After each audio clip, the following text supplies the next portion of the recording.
Couple of guests at the desk with us right now, Jackie. Yep, talking about a great event coming up this month. Gail Brubaker on the left-hand side of your screen here. Also, Brian Weber here as we have a big event going on. And Brian, why don't you tell us everything that's going on? I get put under the pressure really quickly. Yes, you do. So we're with the West Des Moines Historical Society, and we're putting on a 5K on October 24th, Saturday at Raccoon River Park, and 100% of the proceeds are going to go back into the West Des Moines Historical Society to help some kids stay involved with the things that kind of helped us get going here in the Metro as well as West Des Moines specifically. Where is the West Des Moines Historical Society? We're actually just to the west of Valley Junction. There's two different properties that we work with. I think Gail would be a better person to kind of talk about those. Our offices are at the Jordan House, which is at 2001 Fuller Road, and we also own the Bennett School, which is at 4001 Fuller. Okay. So tell us a little bit about the Historical Society in West Des Moines. Well, we got started really to preserve the history of West Des Moines, and the house was owned and built by James C. Jordan, who is an absolutely amazing figure in Central Iowa and West Des Moines history. It's an Italianate Gothic house, and it's open for tours, and we teach you more about James Jordan, what life was like in Iowa in the early 1800s, because he was one of the very first pioneers. In fact, the Jordan House is one of the very first structures built in Polk County. Oh, really? And in addition, part of the history that's so great about the house and about James Jordan is that he was the chief conductor in Polk County for the Underground Railroad. I was just going to say, you hear that house related with the Underground Railroad. Yes, yes. And so he and his family really were integral in Polk County of helping escaping slaves reach the North in freedom. So you have an opportunity to come and visit this house and see what it's all about, specific tours that are Yes, open? we have open house tours every Friday. There you go. At 11 a.m. and 4 p.m. And the neat thing, after the race on the 24th, we will be having a free open house for the runners, the walkers, their families, all of that from 9:30 until 11.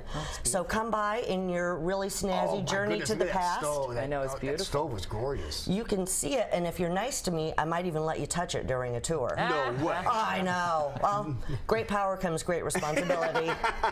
But yeah, this is a place that maybe some people didn't even know existed.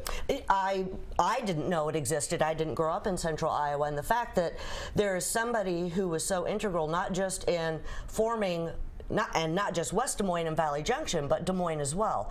He was a member of the legislature and was in fact the one who pushed to have the capital move from Iowa City to Des Moines. There you go. And the previous picture there was the abolitionist John Brown, who stayed at the house with a group of about 12 slaves that he freed in Missouri. So it's a really important part on the Underground Railroad. See, there's a whole batch of information history Yes. that's over in West Des Moines, isn't there? It is. It's a very old community, and there's some amazing things that happen, and it's really neat to be able to go to the house and think about what the whole area was like in the 1840s.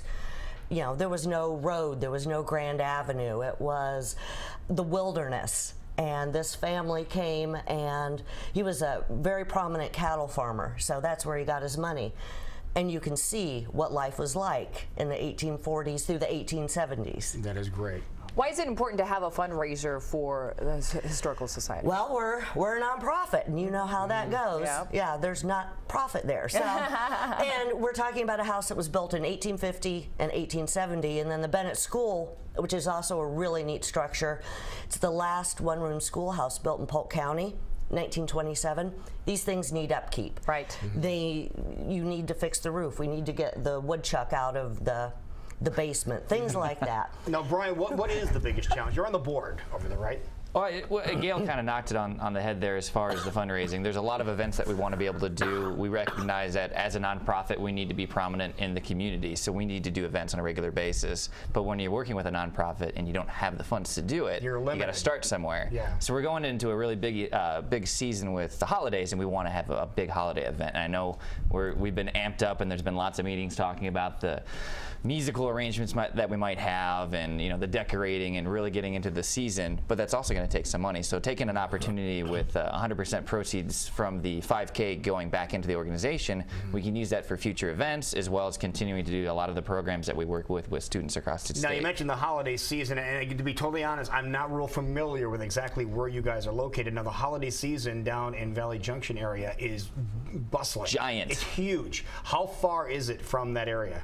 It's about not even a mile and a half, maybe tops. But if you're So down if somebody's there, going down to Valley Junction to do Yep. some shopping, just stopping over there would not be a big deal at all. Nope, and I know with the decorations, things that we've seen in the past, I know Gail she's giving me this look like we're not quite sure how well it's going to be done or how big. It's going to be It's going to be giant. It's going to be so huge, and we'll be having holiday open houses on December 6th and the 13th at both properties. And the Jordan House will be decorated to the nines, and then we'll have children's events, family-friendly events at the Bennett School, holiday crafts and things like that. So it's going to be neat. Things to look forward to, but give us the details on what's happening in October. So if people are like, you know what, I've always wanted to check that out, now I have a way of giving back. Absolutely. How can they do it? So October 24th, Saturday, we're going to have that 5K event out at Raccoon River Park. You just go ahead and you can hop on to www.journeytothepast5k.org. That's a really cool title too. I like that. Very simple, very straightforward. We love the logo, but it's a fun event because as you're running around the property out at Raccoon River Park, it's just a 5K, just over 3 miles. We're going to have some fun literature that you can read as you walk or run to learn a little bit more about the community that you're running in. But you can register online before October 15th. It's $25, and anytime after the 15th, it goes up to $30. So we want to kind of reward those that register in advance. It kind of helps us be a little bit more prepared on how much hot cocoa we might need on a cold day. Though, yeah.